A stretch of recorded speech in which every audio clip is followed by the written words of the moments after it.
Kral kral. Şehitler o şey. Ne yapalım lan bu? Plakayı şapkayı getirdik.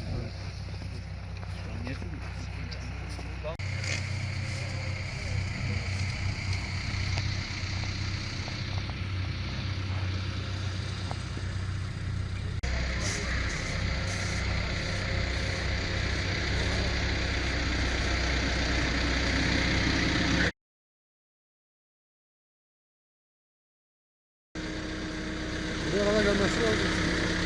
Hadi bakayım.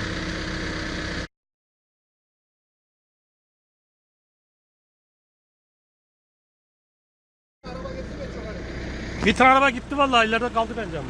Nereye kadar gitti? İşte o. He.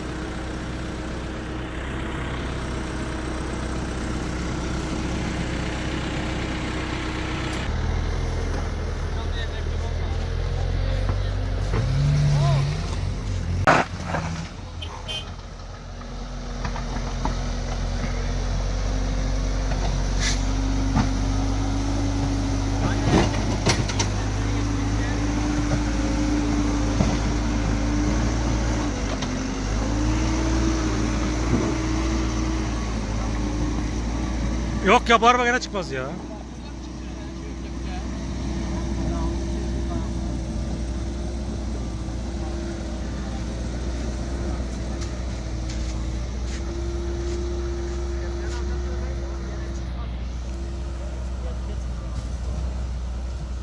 Burası Çardak Yaylası yolu.